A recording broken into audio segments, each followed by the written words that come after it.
ನಮಸ್ಕಾರ ವೀಕ್ಷಕರೇ, ಕಲಬುರಗಿ ದೂರದರ್ಶನ ಕೇಂದ್ರ ಪ್ರಸ್ತುತ ಪಡಿಸುವ ಆರೋಗ್ಯ ಸಂಪದ ಕಾರ್ಯಕ್ರಮಕ್ಕೆ ತಮ್ಮೆಲ್ಲರಿಗೂ ಆತ್ಮೀಯ ಸ್ವಾಗತ. ವೀಕ್ಷಕರೇ, ಇವತ್ತಿನ ಸಂಚಿಕೆಯಲ್ಲಿ ನಾವು ಕೋವಿಡ್-19ನ ಹೊಸ ರೂಪಾಂತರ ತಳಿ JN.1 ಬಗ್ಗೆ ಚರ್ಚೆ ಮಾಡಕ್ಕೆ ಹೊರಟಿದ್ದೀವಿ. ಇದರ ಬಗ್ಗೆ ಮಾಹಿತಿ ತಿಳಿಸಿಕೊಡೋಕೆ ಇವತ್ತಿನ ಸಂಚಿಕೆಯಲ್ಲಿ ನಮ್ಮ ಜೊತೆಗಿರೋದು ಖ್ಯಾತ ವೈದ್ಯ ಶಿಕ್ಷಣ ತಜ್ಞರಾಗಿರುವಂತಹ ಡಾಕ್ಟರ್ PS ಶಂಕರ್ ಸರ್ ಅವರು. ಸರ್ ನಮಸ್ತೆ, ಕಾರ್ಯಕ್ರಮಕ್ಕೆ ಸ್ವಾಗತ.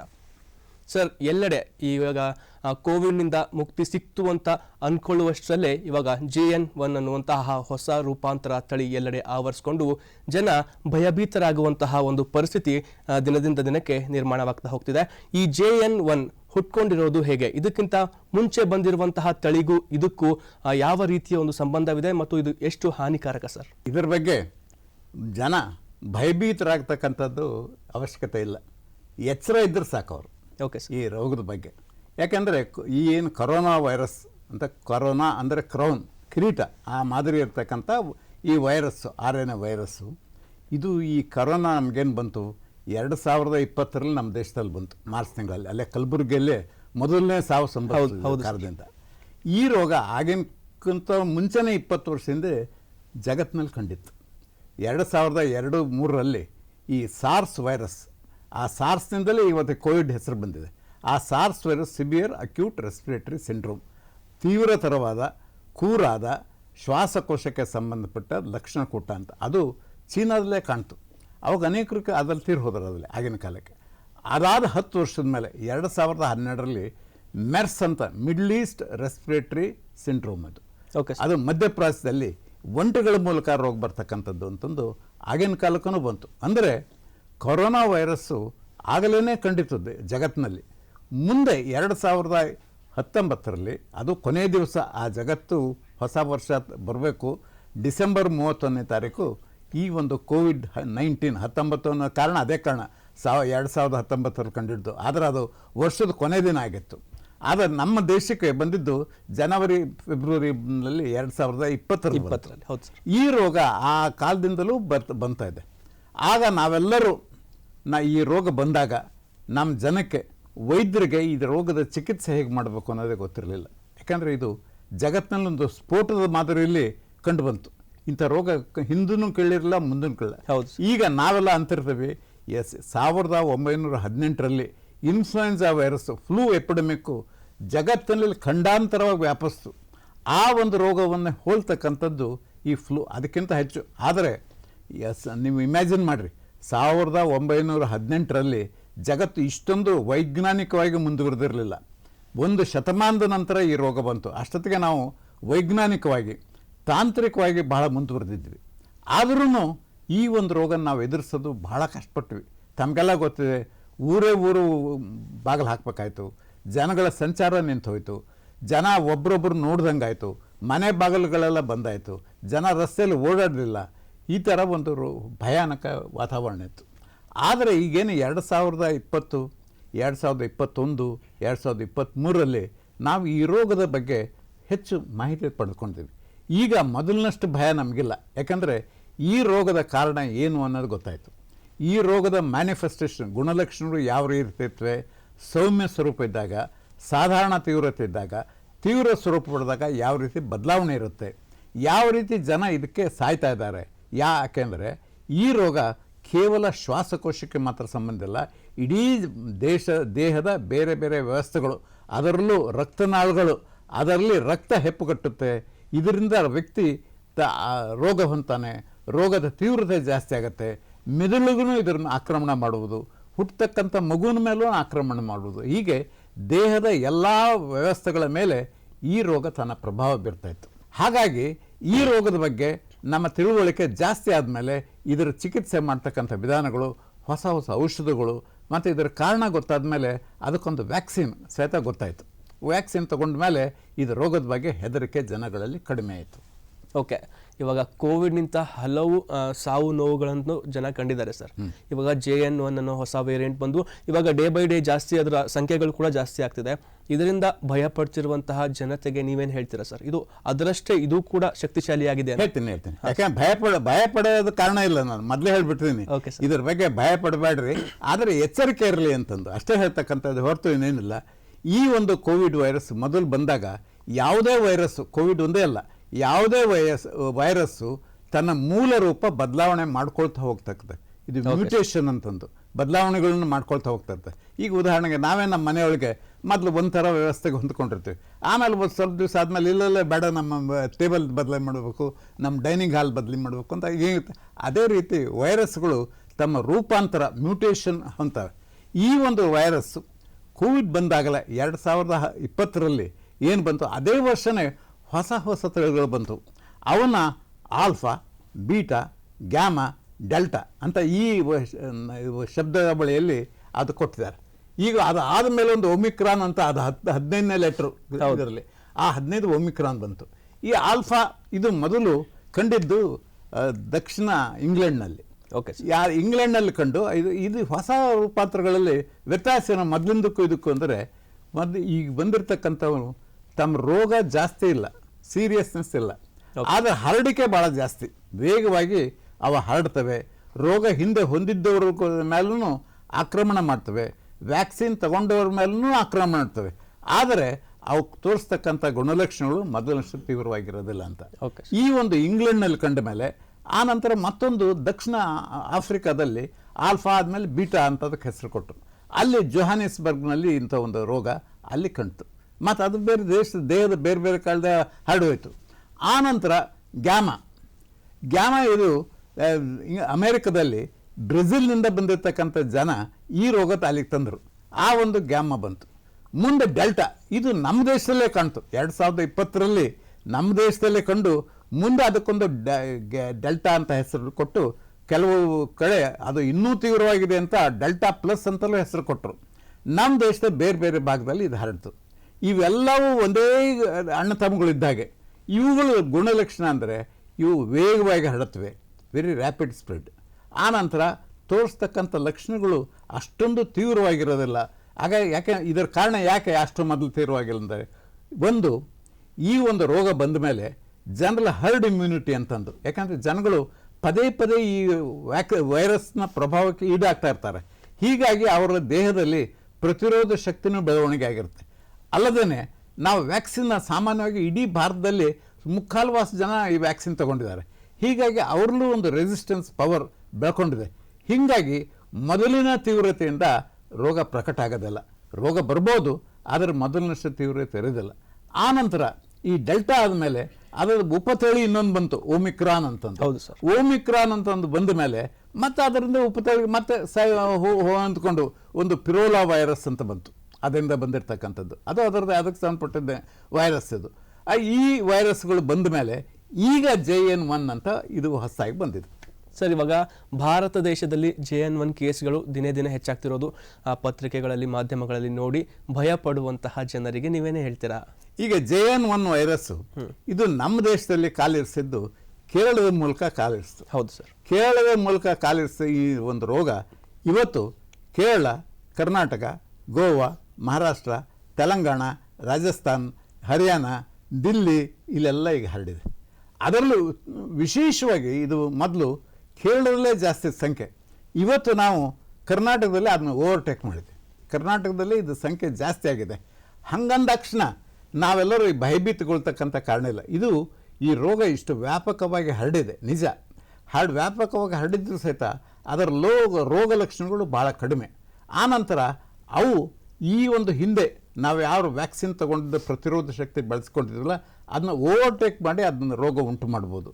ಆದರೂ ಸಹಿತ ಅದರ ಗುಣಲಕ್ಷಣಗಳು ಅಷ್ಟೊಂದು ತೀವ್ರತರವಾಗಿಲ್ಲ, ಸಾಮಾನ್ಯ ರೀತಿಯಲ್ಲಿ ಇರ್ತವೆ. ಹೀಗಾಗಿ ಇದರ ಬಗ್ಗೆ ಭಯ ಬೀಳಬೇಕಲ್ಲ. ಅಂದಾಕ್ಷಣ ಅದರ ಬಗ್ಗೆ ಹೆದರಿಕೆನೂ ಇರಬಾರ್ದು ಅಂತಲ್ಲ, ಆದರೆ ಎಚ್ಚರ ಇರಬೇಕಾದ್ದು ಭಾಳ ಮುಖ್ಯವಾದ್ದು.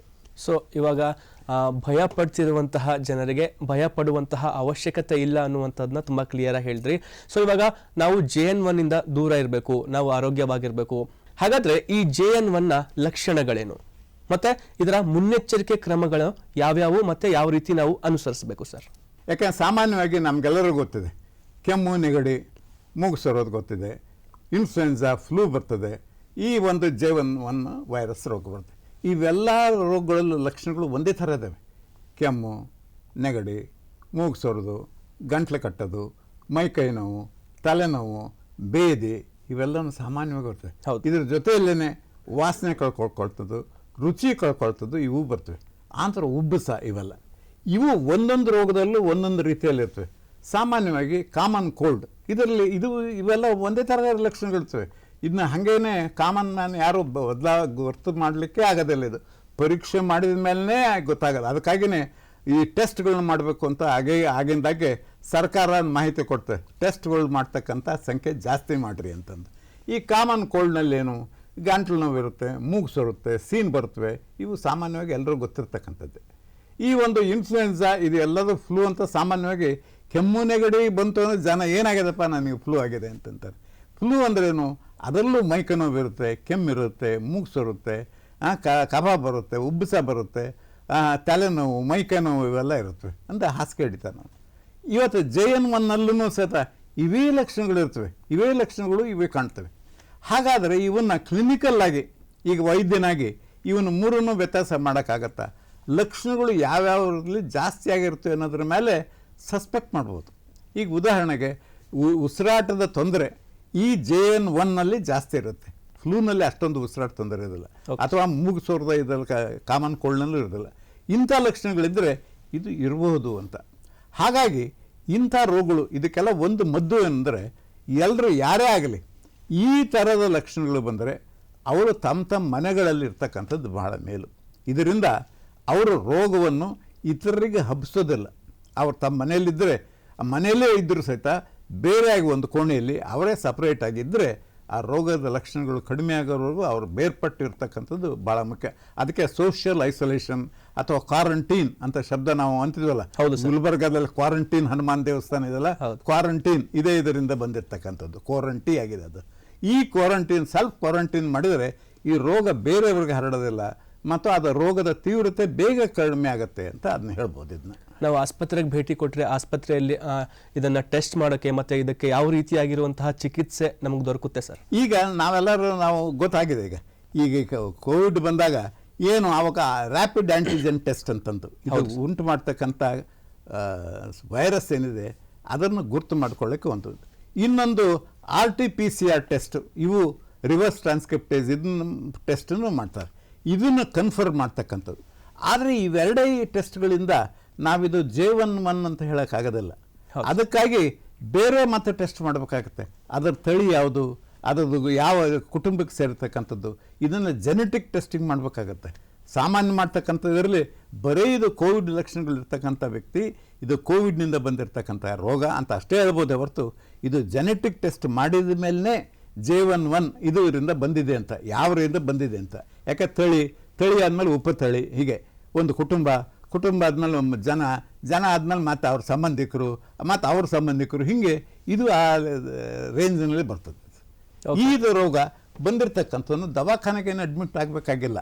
ಸಾಮಾನ್ಯ ಮೆಜಾರಿಟಿ ಆಫ್ ದಮ್ ಅವರು ಮನೆಯಲ್ಲೇ ತಮ್ಮ ಚಿಕಿತ್ಸೆ ಪಡಿಬೋದು. ಚಿಕಿತ್ಸೆ ಅಂದ್ರೇನು? ಎಲ್ಲರೂ ಬೇರೆಯವರಿಂದ ಬೇರೆ ಆಗಿರ್ತಕ್ಕಂಥದ್ದು, ಮನೆಯಲ್ಲಿ ಸಪ್ರೇಟ್ ಆಗಿರ್ತಕ್ಕಂಥದ್ದು, ಬೇರೆಯವ್ರಿಗೆ ಅದು ಮಿಕ್ಸ್ ಕೆಮ್ಮಿ ನೆಗಡಿ ಸೀತು ಉದ್ದು ಮಾಡಿ ಅವ್ರಿಗೆ ಸೋಂಕನ್ನು ಹರಡಬಾರ್ದು. ಮತ್ತು ಈ ಸಾಮಾನ್ಯವಾಗಿ ಸಿಂಪ್ಟಮ್ಯಾಟಿಕ್ ಟ್ರೀಟ್ಮೆಂಟು, ಈಗೇನು ಗಂಟ್ಲು ನೋವು, ಮೈಕೈ ನೋವು ಇವಕ್ಕೆಲ್ಲ ಇರ್ತಕ್ಕಂಥ ಆಸ್ಪಿರಿನು, ಪ್ಯಾರಾಸಿಟಮೈಲ್ ಇಂಥ ಔಷಧಗಳು ಕೊಡ್ತಕ್ಕಂಥದ್ದು. ಏಕೆಂದರೆ ಇದು ವೈರಸ್ ಮೇಲೆ ಆ್ಯಂಟಿಬಯೋಟಿಕ್ ಯಾವುದೋ ಇದು ಮಾಡೋದಿಲ್ಲ, ಅವೇನು ಬೇಕಾಗಿಲ್ಲ. ವಿಶ್ರಾಂತಿ, ಸಾಕಷ್ಟು ಒಳ್ಳೆಯ ಆಹಾರ ಮತ್ತು ಹೆಚ್ಚು ನೀರು ಇವನ್ನು ಕುಡಿದು ಆ ವ್ಯಕ್ತಿ ಆರೋಗ್ಯವಂತಾನೆ, ದವಾಖಾನೆ ಮನೆಯಲ್ಲೇ ಇರ್ತಾರೆ. ಆನಂತರ ಇವನ್ನ ಪ್ರಿವೆಂಟ್ ಮಾಡ್ತಕ್ಕಂಥದ್ದು ಬಹಳ ಮುಖ್ಯವಾದ್ದು. ಬೇರೆಯವ್ರಿಗೆ ಹರಡಬಾರ್ದು ಅಂತಂದು ನಾವೆಲ್ಲ ಹೇಳ್ತಿದ್ದೀವಿ. ಇದನ್ನು ನಾವು ಆಗಲೇ ಕಲ್ತ್ಬಿಡ್ತೀವಿ. ಕೋವಿಡ್ ಬಂದ ಮೇಲೆ ನಮಗೆಲ್ಲರಿಗೂ ಗೊತ್ತಾಗಿದೆ ಯಾವ ರೀತಿ ಇದನ್ನು ತಡೆಗಟ್ಟಬಹುದು ಅಂತಂದು. ಯಾಕಂದರೆ ಇದು ಶ್ವಾಸಕೋಶದ ಉಸಿರಾಟ ಮಂಡಲಕ್ಕೆ ಸಂಬಂಧಪಟ್ಟಿರ್ತಕ್ಕಂಥ ವೈರಸ್. ಅದು ವೈರಸ್ಸು ಕೆಮ್ಮಿದಾಗ, ಸೀತಾಗ, ನಕ್ಕಾಗ, ಹಾಡಿದಾಗ, ಜೋರಾಗಿ ಮಾತಾಡಿದಾಗ ಹೊರಗೆ ನಮ್ಮ ತುಂತುರು ಹೊರಗೆ ಬರುತ್ತೆ. ಆ ತುಂತುರಿನಲ್ಲೇ ಒಂದು 5 ಮೈಕ್ರಾನ್ ಸೈಜ್, ಭಾಳ ಮೈನ್ಯೂಸ್ಕೂಲ್ನಲ್ಲಿ ಅದರಲ್ಲಿ ಇಂಥ ವೈರಸ್ ಇರುತ್ತೆ. ಅದು ಹತ್ತಿರ ಇದ್ದವನಿಗೆ ಅದು ಕೆಮ್ಮಿದರೆ ಅವನಿಗೆ ಹರಡುತ್ತೆ, ಗಾಳಿ ಮೂಲಕ ಅವನಿಗೆ ಬಂದು ಸೇರಿಕೊಳ್ಳುತ್ತೆ. ಆದ್ದರಿಂದ ಒಬ್ರೊಬ್ಬರು ಪರಸ್ಪರ ದೂರ ಇರಬೇಕು ಅಂತ, ಸೇಫ್ ಡಿಸ್ಟೆನ್ಸ್, ಒಂದು 6 ಅಡಿ ಆದರೂ ದೂರ ಇರಬೇಕು ಅಂತ. ನಮಗೂ ಅವ್ರಿಗೂ ಕೂತ್ಕೊಳ್ಬೇಕಾದ್ರೆ ದೂರ ಕೂತ್ಕೊಳ್ಬೇಕು ಅಂತಂದು ಸೇಫ್ ಡಿಸ್ಟೆನ್ಸ್, ಒಬ್ರಿಗೊಬ್ರಿಗೆ ಹತ್ತಿರ ಇರಬಾರ್ದು. ಅದಕ್ಕೆ ಗುಂಪು ಗೂಡಬಾರ್ದು ಅಂತಾರೆ. ಅಲ್ಲಿ ಇಲ್ಲಿಗೆ ನೀವು ನೋಡ್ತೀರ ಅಂಗಡಿ ಮುಂಗಟ್ಟುಗಳ ಮುಂದೆ ಯಾವುದೇ ಜನಜಾತ್ರೆ ಮುಂದೆ ಎಷ್ಟು ಜನ, ಕ್ರಿಸ್ಮಸ್ ಮೊನ್ನೆ ಆಯಿತು, ನ್ಯೂ ಇಯರ್ ಡೇ ಆಯಿತು, ಎಷ್ಟು ಜನಸಂದಣಿ ಅಂದರೆ ಜನಸಂದಣಿ. ಅಂದರೆ ಅಲ್ಲಿ ಒಬ್ಬರಿಂದ ಇನ್ನೊಬ್ಬರಿಗೆ ರೋಗ ಹರಡು ಹೋಗುತ್ತೆ ಅನ್ನೋ ಒಂದು ಭಯ ಒಂದಿರುತ್ತೆ. ಇದು ತಪ್ಪಿಸ್ಬೇಕು ಅನ್ನೋ ದೃಷ್ಟಿಯಿಂದ ಇದನ್ನ ಹೇಳ್ತಾರೆ. ಇದು ಒಂದನೇದು. ಎರಡನೇದು, ಅದು ಮಾಸ್ಕ್ ಹಾಕ್ಕೊಳ್ತಕ್ಕಂಥದ್ದು ನಮಗಾಗಲೇ ಕಲ್ತ್ಬಿಟ್ಟೆ. ಕೋವಿಡ್ ಕಲಿಸಿದ ಪಾಠಗಳೇನು ಅಂತ ಯಾರಾದರೂ ಕೇಳಿದರೆ ಒಂದು ಮಾಸ್ಕ್ ಧಾರಣೆ. ಈ ಮಾಸ್ಕ್ ಧಾರಣೆಯಿಂದ ನಾವು ಬೇರೆಯವರಿಂದ ರಕ್ಷಣೆ ಪಡಿಬೋದು, ನಮ್ಮಿಂದಲೂ ಬೇರೆಯವರಿಂದ ರಕ್ಷಣೆ ದೊರೆಯುತ್ತೆ. ಈ ಮಾಸ್ಕ್ನ ಸದಾ ಧಾರಣೆ ಮಾಡಬೇಕು. ಎಲ್ಲರೂ ಗುಂಪಿನಲ್ಲಿ ಸೇರಿದಾಗ ನೀವು ಮಾಸ್ಕ್ ಹಾಕ್ಕೊಳ್ರಿ. ಮತ್ತು ಇದರಿಂದ ಈ ರೋಗ ನಿಮಗೂ ಬರೋದಿಲ್ಲ, ನಿಮ್ಮಿಂದ ಇನ್ನೊಬ್ರಿಗೂ ಹೋಗೋದಿಲ್ಲ, ಅದನ್ನು ಮಾಡಿರಿ ಅಂತಂದು ಇದನ್ನು ಹೇಳ್ತಾ ಇದ್ದೆ. ಆನಂತರ ಇವು ಈ ಒಂದು ಸೂಕ್ಷ್ಮಜೀವಿ, ವೈರಸ್ ಅಂದರೆ ಏನು ಸೂಕ್ಷ್ಮಜೀವಿ, ಅದು ಕೆಮ್ಮದಾಗ ಶೀತಾಗ ಅಲ್ಲಿ ಇಲ್ಲಿ ಮರಮುಟ್ಟು ಮಂಗಟ್ಟು ಇಂಥ ಕಡೆ ಎಲ್ಲೆಲ್ಲಿ ಬಿದ್ದಿರುತ್ತೆ, ಪಾತ್ರೆ ಪಡಗ ಎಲ್ಲ ಬಿದ್ದಿರುತ್ತೆ, ಮನೆ ಬಾಗಲು ಹಿಡಿಯಲ್ಲಿ ಸೇರ್ಕೊಂಡಿರುತ್ತೆ. ಸೊ ಆದ್ದರಿಂದ ಅಲ್ಲಿ ಇಲ್ಲಿ ಮುಟ್ತಾ ಇರ್ತೀವಿ. ಸೊ ಹೀಗಾಗಿ ನಮ್ಮ ಕೈ ಕಲುಷಿತ ಆಗಿರುತ್ತೆ ಅಂತಂದು ಆಗಿಂದಾಗೆ ಕೈನ ಸ್ವಚ್ಛವಾಗಿ ತೊಳೆದುಕೊಳ್ರಿ, ಸ್ಯಾನಿಟೈಸರ್ ಹಾಕಿದ್ದನ್ನು ಮಾಡಿರಿ ಅಂತ ನಾವೆಲ್ಲ ಹೇಳ್ತೀವಿ. ಇದನ್ನು ಮಾಡಬೇಕು ಅಂತಂದು ಈ ಸೇಫ್ ಡಿಸ್ಟೆನ್ಸ್, ಮಾಸ್ಕಿಂಗ್ ಮತ್ತು ಇವನ್ನ ಎಲ್ಲರೂ ಕೈ ವಾಶ್ ಮಾಡ್ತಕ್ಕಂಥದ್ದು ಇವನ್ನ ನಮ್ಮ ಮಂತ್ರ ಆಗಬೇಕದು. ಇವು ಆರೋಗ್ಯ ಸೂತ್ರಗಳಲ್ಲಿ ಇವು ಭಾಳ ಮುಖ್ಯವಾದ್ದು. ಇದು ಬರೀ ಇದೇ ಒಂದು ವೈರಸ್, ಯಾವುದೇ ವೈರಸ್ ರೋಗಕ್ಕೂ ಸಹಿತ ಇದು ಬಹಳ ಮುಖ್ಯವಾದ್ದು. ಸೊ ನಾವು ಕೋವಿಡ್-19 ಯಾವೆಲ್ಲ ನಿಯಮಗಳನ್ನು ಪಾಲಿಸಿದ್ವು ಅವೆಲ್ಲ ಇಲ್ಲಿಯೂ ಕೂಡ ಪಾಲಿಸೋದು ತುಂಬ ಅವಶ್ಯಕತೆ ಅಂತ. ಹೌದು. ಅದು ನಮ್ಮ ಜೀವನದಲ್ಲಿ ದೈನಂದಿನ ಜೀವನ ಅದು ಪಾಠ ಆಗಬೇಕದು. ಇವನ್ ನಾವು we have to maintain it. ಇದು ಯಾಕಂದರೆ ಇದು ಆ ಕೋವಿಡ್ ಕಲಿಸಿರ್ತಕ್ಕಂಥ ಕೆಲವು ಒಂದೇ ಲಕ್ಷಣಗಳು ಅಥವಾ ನಮ್ಮ ವಿಶೇಷವಾದ ಪಾಠಗಳು ಅಂದರೆ ಇವೆಲ್ಲ ಇದಾವೆ. ಮಾಸ್ಕು, ಸೇಫ್ ಡಿಸ್ಟೆನ್ಸಿಂಗು, ಇದು ಗುಂಪು ಕೂಡ್ತಾ ಇರ್ತಕ್ಕಂಥದ್ದು, ಕೈ ತೊಳ್ಕೊಳ್ಳೋದು, ಇವೆಲ್ಲ ಇದ್ದೇ ಇರುತ್ತೆ. ಇವನ್ನು ಮಾಡಬೇಕು ಅಂತ ಇವಾಗಲೇ ಹೇಳಿದೆ ಸರ್. ಕೆಲವೊಂದು ಆಚರಣೆಗಳಲ್ಲಿ ಜನ ಗುಂಪಾಗಿ ಸೇರಿ ತುಂಬ ವಿಜೃಂಭಣೆಯಿಂದ ಆಚರಣೆಗಳನ್ನು ಮಾಡ್ತಾರೆ. ಆಚರಣೆ ಮಾಡೋದು ತಪ್ಪಲ್ಲ, ಹಂಗಂತ ಹೇಳ್ಬಿಟ್ಟು ಗುಂಪಾಗಿ ಸೇರಿ ಈ ರೀತಿಯಾಗಿ ಎಲ್ಲರೂ ಒಂದೇ ಕಡೆ ಸೇರಿ ಒಬ್ಬರಿಂದ ಒಬ್ಬರಿಗೆ ವೈರಸ್ ಸ್ಪ್ರೆಡ್ ಮಾಡೋದು ಕೂಡ ತುಂಬ ದೊಡ್ಡ ತಪ್ಪಾಗುತ್ತೆ. ಸೊ ಅಂಥವ್ರಿಗೆ ಏನು ಹೇಳ್ತೀರಾ ಸರ್? ಅದಕ್ಕೆ ಹೇಳಿದ್ನಲ್ಲ, ನಾನು ಮೊದಲೇ ಹೇಳಿದೆ, ಇದ್ರ ಬಗ್ಗೆ ಭಯ ಬೇಡ, ಎಚ್ಚರ ಇರಲಿ ಅಂತಂದು. ಆದ್ದರಿಂದ ಎಲ್ಲ ಜನಗಳು ಅವರು ಇದ್ರ ಬಗ್ಗೆ ತಿಳುವಳಿಕೆ ಹೊಂದಿರಬೇಕು. ಯಾಕಂದರೆ ಒಮ್ಮೆ ರೋಗ ಬಂದ ಮೇಲೆ ಒದ್ದಾಡೋದಕ್ಕಿಂತ ರೋಗ ಬಾರದೇ ಇರೋರಿಗೆ ಪ್ರಿವೆಂಟ್ ಮಾಡ್ತಕ್ಕಂಥದ್ದು ಬಹಳ ಮುಖ್ಯ. ರೋಗನ ಎಲ್ಲ ನಮ್ಮ ಹಿಂದಿನ ಕಾಲದಿಂದ ಹೇಳ್ತೀವಿ, ರೋಗ ಬಾರದೇ ಇರತಕ್ಕಂಥ ಮಾಡ್ತಕ್ಕಂಥದ್ದು ಏನು ಔನ್ಸ್ ಆಫ್ ಪ್ರಿವೆನ್ಷನ್. ಇದು ಮಾಡಿದರೆ ರೋಗ ಬಂದ ಮೇಲೆ ಅನುಭವಿಸ್ತಕ್ಕಂಥ ತೊಂದರೆ, ಯಾತನೆ ಅವ್ರ ರೋಗಿ ಒಬ್ಬನೇ ಇಲ್ಲ, ಇಡೀ ಕುಟುಂಬಕ್ಕೆ ತೊಂದರೆ ಆಗುತ್ತೆ. ಆದ್ದರಿಂದ ಈ ರೋಗ ಬಾರದೇ ಇರತಕ್ಕ ತಡೆಗಟ್ಟಲಿಕ್ಕೆ ಈ ಒಂದು ಪರಿಣಾಮಕಾರಿಯಾದ ಪ್ರಿವೆಂಟಿವ್ ಮೆಷರ್ಸ್ ಇವನ್ನು ಅಡಾಪ್ಟ್ ಮಾಡಬೇಕು. ಒಂದು ಏನು ನಮ್ಮಲ್ಲಿ ಆಗಿದೆ ಅಂದರೆ, ನಾವು ಕಳೆದ ಬಾರಿ ಕೋವಿಡ್ ಖಂಡಾಂತರ ಪುಟಗಿದ್ದ ಕಾಲದಲ್ಲಿ ದೇಶದ ಹೆಚ್ಚು ಜನ ವ್ಯಾಕ್ಸಿನ್ ಪಡೆದ್ರು. ಫಸ್ಟ್ ಡೋಸ್ ತಗೊಂಡ್ರು, ಎರಡನೇ ಡೋಸ್ ತಗೊಂಡ್ರು. ಇವ್ರು ತಗೊಂಡ ಮೇಲೆ ರೋಗದ ತೀವ್ರತೆ ಕಡಿಮೆ ಆಯಿತು. ಆನಂತರ ಅದ್ರ ಜೊತೆಯಲ್ಲಿ ನಮ್ಮೆಲ್ಲರಿಗೂ ಒಂದು ಇದ್ರ ಬಗ್ಗೆ, ಈ ರೋಗದ ಬಗ್ಗೆ ಒಂದು ರೆಸಿಸ್ಟೆನ್ಸ್ ಪವರ್ ಡೆವಲಪ್ ಆಗಿದೆ. ಎರಡನೇದು, ಈ ಒಂದು ಸೋಂಕು ದೇಶ ತುಂಬ ಅಲ್ಲಿ ಇಲ್ಲಿ ಹರಡು ಹೋಗಿರುತ್ತೆ. ಹೀಗಾಗಿ ಹರ್ಡ್ ಇಮ್ಯುನಿಟಿ ಅಂತ ಇಡೀ ಜನಸಮುದಾಯ ಈ ರೋಗದ ಬಗ್ಗೆ ತನ್ನ ಪ್ರತಿರೋಧ ಶಕ್ತಿಯನ್ನು ಬೆಳೆಸ್ಕೊಂಡಿರ್ತದೆ. ಈ ಒಂದು ವ್ಯಾಕ್ಸಿನಿಂದ ಬಂದಿರತಕ್ಕಂಥದ್ದು ಮತ್ತು ನೈಸರ್ಗಿಕವಾಗಿ ಬಂದಿರತಕ್ಕಂಥ ವೈರಸ್ನಿಂದ ಹರಡಿರ್ತಕ್ಕಂಥ ರೋಗದಿಂದ ಬಂದಿರತಕ್ಕಂಥ ಬಳುವಳಿ ಇವೆಲ್ಲ ಈ ಒಂದು ರೆಸಿಸ್ಟೆನ್ಸ್ ಪವರ್ ಬಂದಿದೆ.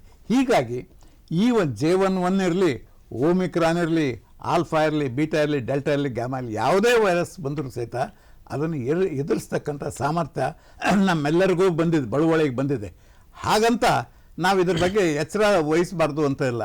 ಅದರ ಬಗ್ಗೆ ಎಚ್ಚರ ಇದ್ದು ನಾವು ಈ ಬಾಕಿ hand washing, masking, safe distancing ಇವನ್ನೆಲ್ಲನೂ ಕಾಪಾಡಬೇಕಾಗತ್ತೆ.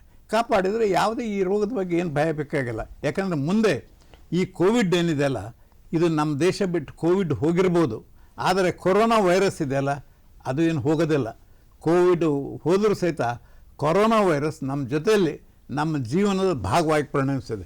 ಬೇರೆ ವೈರಸ್ಗಳ ಥರ ಅದೂ ನಮ್ಮ polio, chicken pox, chicken pox, measles ಇಂಥವೆಲ್ಲ ಇದಾವಲ್ಲ, ಆ ಥರ ಇದು ಒಂದು ವೈರಸ್ಸು ನಮ್ಮ ಜೊತೆಯಲ್ಲಿ ನಮ್ಮ ಜೀವನದ ನಮ್ಮ ದೈನಂದಿನ ಭಾಗವಾಗಿ ಪರಿಣಮಿಸಿದೆ. ಆದ್ದರಿಂದ ಕೋವಿಡ್ ಹೋದರೂ ಸಹಿತ ಕೊರೋನಾ ವೈರಸ್ ನಮ್ಮ ಸುತ್ತಮುತ್ತಲೇ ಇರುತ್ತೆ. ಆದರೆ ಅದರ ಮೊದಲನೇ ತೀವ್ರತೆ ಇರೋದಿಲ್ಲ. ಎಲ್ಲೇ ಹೆಸರು ತಪ್ಪಿ ಯಾವುದೇ ಕಾಯಿಲೆ ತಗೊಳ್ರಿ, ಒಂದು ಸಣ್ಣ ಕಾಯಿಲೆ ಅನೇಕ ಬಾರಿ ಅದು ಮಾರಣಾಂತಿಕ ಆಗುತ್ತೆ. ಹಾಗೆ ಇಂಥ ಕೋವಿಡ್ ಸಹಿತ ಕೊರೋನಾ ವೈರಸ್ನಿಂದಲೂ ಆಗಬಹುದು.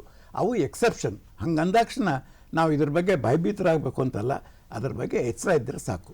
ಸರ್, ಆರೋಗ್ಯ ಹದಗೆಟ್ಟಾಗ ಒಂದು ಮಾತ್ರೆ ತಗೊಂಡು ಮನೆಯಲ್ಲೇ ಕೂತ್ಕೊಂಡು ನನಗೆ ವಾಸಿ ಆಗುತ್ತೆ ಅಂತ ಅಂದ್ಕೊಂಡು ಮನೆಯಲ್ಲೇ ಕೂಡೋರಿಗೆ ಆಸ್ಪತ್ರೆಗೆ ವಿಸಿಟ್ ಕೊಡೋದು ಎಷ್ಟು ಮುಖ್ಯ ಅಂತ ನೀವು ಹೇಳ್ತೀರಾ? ಇದು ಈಗ ಈ ರೋಗ ಯಾರಲ್ಲಿ ವಿಶೇಷವಾಗಿ ಕಾಣುತ್ತೆ? ಮಕ್ಕಳಲ್ಲಿ ಕಾಣ್ಬೋದು, ಹಾಂ ಸರ್. ವಯಸ್ಸಾದವ್ರಲ್ಲಿ ಕಾಣ್ಬೋದು. ವಯಸ್ಸಾದವರು ಅಲ್ಲದೆ ಅನೇಕ ಕೋ ಎಕ್ಸಿಸ್ಟಿಂಗ್ ಆರ್ ಕೋ ಮಾರ್ಬಿಡಿಟಿ ಡಿಸೀಸ್, ಹೃದಯಕ್ಕೆ, ಶ್ವಾಸಕೋಶಕ್ಕೆ, ಮೂತ್ರಪಿಂಡಕ್ಕೆ ಇಂಥ ರೋಗಗಳು ಇದ್ದವರು, ಅವರಲ್ಲಿ ಇಮ್ಯುನಿಟಿ ಅದರಲ್ಲಿ ಶಕ್ತಿಯನ್ನು ಕಳೆದುಕೊಂಡಿರ್ತಕ್ಕಂಥ ವ್ಯಕ್ತಿಗಳಲ್ಲಿ ಇಂಥ ರೋಗ ಬರ್ಬೋದು, ವೃದ್ಧರಲ್ಲಿ. ಸೊ ಹೀಗಾಗಿ ಅವರು ಇದರ ಬಗ್ಗೆ ಸೇಫ್ಟಿ ಮೆಷರ್ಸ್ನ ಅಡಾಪ್ಟ್ ಮಾಡ್ಕೋಬೇಕು.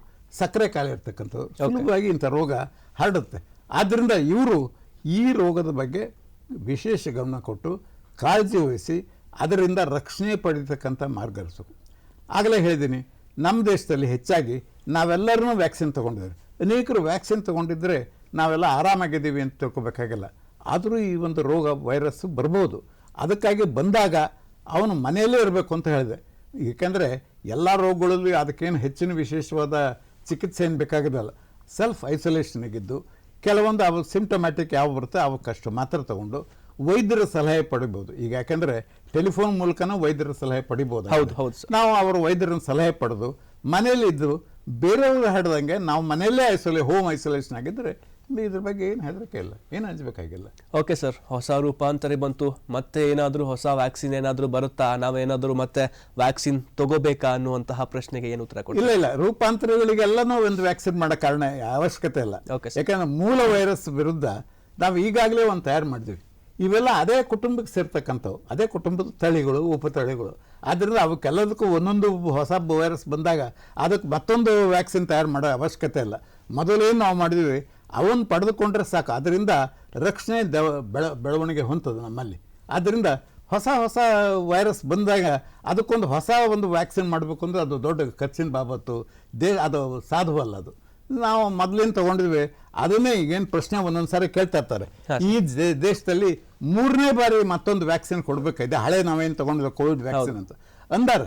ಅದನ್ನು ರೋಗದ ಬಹುಶಃ ಇಂಥ ರೋಗ ಜಾಸ್ತಿ ಆದರೆ ಬಹುಶಃ ವಯಸ್ಸಾದವ್ರಿಗೆ ಅಥವಾ ಇಮ್ಯುನಿಟಿ ಇಲ್ಲದೆ ಇರತಕ್ಕಂಥ ವ್ಯಕ್ತಿಗಳಿಗೆ ಇದನ್ನು ಕೊಡೋ ವಿಚಾರ ಮಾಡಬಹುದು ಅಂತಂತು. ಇಂಥ ಅಷ್ಟೇ ಹೊರತು ಎಲ್ರಿಗೂ ಇದನ್ನು ಕೊಡಬೇಕು ಅಂತ ಏನಿಲ್ಲ, ಕಂಪಲ್ಸರಿಯಾಗಿ ತಗೋಬೇಕು ಅನ್ನೋದೇನಿಲ್ಲ. ಸೊ ಇಮ್ಯುನಿಟಿ ಪವರ್ ಏನಾದರೂ ಕಮ್ಮಿ ಇದ್ರೆ ಅಂತವ್ರಿಗೆ ಕೊಟ್ರೆ ಕೊಡಬಹುದು ಮುಂದೆ. ಸೊ ಇದರ ತೀವ್ರತೆ ಏನಾದರೂ ಜಾಸ್ತಿ ಆದ್ರೆ. ಕೊನೆಯದಾಗಿ ಈ JN1 ಬಗ್ಗೆ ಫೈನಲ್ ಆಗಿ ನೀವು ನಮ್ಮ ವೀಕ್ಷಕರಿಗೆ ಏನ್ ಹೇಳಕ್ ಇಷ್ಟಪಡ್ತೀರಾ ಸರ್? ನಮ್ಮ ದೇಶದಲ್ಲಿ ನಾವೆಲ್ಲ COVID-19 ಈ ರೋಗ ನಾವೆಲ್ಲರೂ ಕಂಡಿದ್ದೀವಿ. ಇದರ ಬಗ್ಗೆ ಎಲ್ಲರೂ ಭಯಭೀತರಾಗಿದ್ವಿ. ದೇಶದಿಂದ 2020, 21, 22 ಇದರಲ್ಲಿ ಈ ರೋಗದ ಪರಾಕಾಷ್ಠೆ ನಾವು ನೋಡಿದ್ವಿ. ಆ ರೋಗ ಇವತ್ತು ಹಿಮ್ಮೆಟ್ಟಿದೆ. COVID-19 ಅನ್ನೋದು ರೋಗ ಹೋಗಿದೆ. ಆದರೆ ಅದರ ಉಪತಳಿಗಳು ಅದರಲ್ಲಿ JN1 ಸಹಿತ ಈಗ ಸೇರಿಕೊಂಡಿದೆ. ಅದು ರೋಗವನ್ನು ಆಗಿಂದಾಗೆ ತೋರಿಸ್ತದೆ. ಅಂದರೆ ಕೋವಿಡ್ ದೇಶದಿಂದ ಹೋದರೂ ಸಹಿತ ಕೊರೋನಾ ವೈರಸ್ ದೇಶದಲ್ಲಿ ಉಳಿದಿದೆ. ಆ ಕೊರೋನಾ ವೈರಸ್ ತಳಿಗಳೇ ಇವೆಲ್ಲ ಆಗಿಂದಾಗೆ ತಲೆ ಎತ್ತಾ ಇರ್ತವೆ. ಅದರ ಮೊದಲಿನದಷ್ಟು ತೀವ್ರತೆ ಇರೋದಿಲ್ಲ. ಅದರ ಬಗ್ಗೆ ನೀವ್ಯಾರೂ ಭಯ ಪಡಬೇಕಾಗಿಲ್ಲ. ಅದರ ಬಗ್ಗೆ ಎಚ್ಚರಿಕೆ ಇರ್ತಿ. ನಮಗೆಲ್ಲ ಗೊತ್ತಿದೆ ಇದನ್ನ ಯಾವ ರೀತಿ ಪ್ರಿವೆಂಟ್ ಒಬ್ಬರಿಂದ ಇನ್ನೊಬ್ಬರಿಗೆ ಹರಡೋದು ಪ್ರಿವೆಂಟ್ ಮಾಡ್ಬೋದು. ಆ ಕ್ರಮಗಳನ್ನು ನಾವು ಅನುಸರಿಸಿದ್ರೆ ಸಾಕು, ಏನು ಭಯ ಇರಲ್ಲ. ಸೊ ಓಕೆ ಸರ್, ಇವಾಗ ತುಂಬ ಫಾಸ್ಟಾಗಿ ಸ್ಪ್ರೆಡ್ ಆಗ್ತಿದೆ. ಆ ಸ್ಪ್ರೆಡ್ ಆಗಬಾರ್ದು ಅಂದರೆ ಏನು ಮಾಡಬೇಕು ಅನ್ನುವಂತಹ ಒಂದು ವಿಚಾರವನ್ನು ತುಂಬ ಕ್ಲಿಯರ್ ಆಗಿ ತಿಳಿಸ್ಕೊಟ್ರಿ ನೀವು. ಸೊ ಗುಂಪಾಗಿ ಎಲ್ಲಿ ಸೇರ್ತೀವೋ ಅಲ್ಲಿ ಮಾಸ್ಕ್ಗಳನ್ನು ನಾವು ಕಡ್ಡಾಯವಾಗಿ ಧರಿಸಬೇಕು, ಹ್ಯಾಂಡ್ ವಾಶ್ ಮಾಡಬೇಕು ಅಂತ ಹೇಳಿದ್ರಿ. ಸೊ ಇದೇ ರೀತಿಯಾಗಿ ನಾವು ತುಂಬ ಮುನ್ನೆಚ್ಚರಿಕೆಯಿಂದ ಇದರಿಂದ ತುಂಬ ಸೇಫ್ ಆಗಿ ಇದಕ್ಕೆ ಏನೆಲ್ಲ ಮಾಡಬೇಕು ಅನ್ನೋದನ್ನು ಕೂಡ ಇವತ್ತಿನ ಸಂಚಿಕೆಯಲ್ಲಿ ನೀವು ನಮಗೆ ತಿಳಿಸ್ಕೊಟ್ರಿ. ಸೊ ಇವಾಗ ಈ JN1 ಇಂದ ಯಾವುದೇ ರೀತಿಯಾಗಿರುವಂತಹ ಭಯ ಪಡುವ ಅವಶ್ಯಕತೆ ಕೂಡ ಜನತೆಗೆ ಇಲ್ಲ ಅನ್ನುವಂಥದ್ದು ಎಚ್ಚರಿಕೆ ತುಂಬಾ ಇಂಪಾರ್ಟೆಂಟ್. ಭಯ ಪಡೋ ಅವಶ್ಯಕತೆ ಇಲ್ಲ, ಬಟ್ ಎಚ್ಚರಿಕೆ ಅಂತೂ ತುಂಬಾ ಇಂಪಾರ್ಟೆಂಟ್. ಸಾವಧಾನವಾಗಿ ಇರಬೇಕು ಅಂತ ಹೇಳ್ತಾ ಈ ಸಂಚಿಕೆನ ಇಲ್ಲಿಗೆ ಮುಕ್ತಾಯಗೊಳಿಸುವಂತಹ ಸಮಯ ಆಗಿದೆ. ಡಾಕ್ಟರ್ ನಾಡೋಜ PS ಶಂಕರ್ ಸರ್ ಅವರು ಇವತ್ತಿನ ಸಂಚಿಕೆಯಲ್ಲಿ ತಮ್ಮ ಅಮೂಲ್ಯವಾದಂತಹ ಸಮಯವನ್ನು ನಮಗೆ ಕೊಟ್ಟು ನಿಮಗೆ ಒಂದು ಉತ್ತಮವಾಗಿರುವಂತಹ ಮಾಹಿತಿನ ಕೊಟ್ಟಿದ್ದಾರೆ ಅಂತ ಹೇಳ್ತಾ ಈ ಸಂಚಿಕೆ ಇಲ್ಲಿಗೆ ಮುಕ್ತಾಯಗೊಳಿಸ್ತಾ ಇದ್ದೀನಿ. ಮತ್ತೆ ಮುಂದಿನ ಸಂಚಿಕೆಯಲ್ಲಿ ಮತ್ತೊಂದು ಹೊಸ ವಿಶೇಷ ಅತಿಥಿಯೊಂದಿಗೆ ಮತ್ತೆ ಭೇಟಿಯಾಗೋಣ. ನಮಸ್ಕಾರ.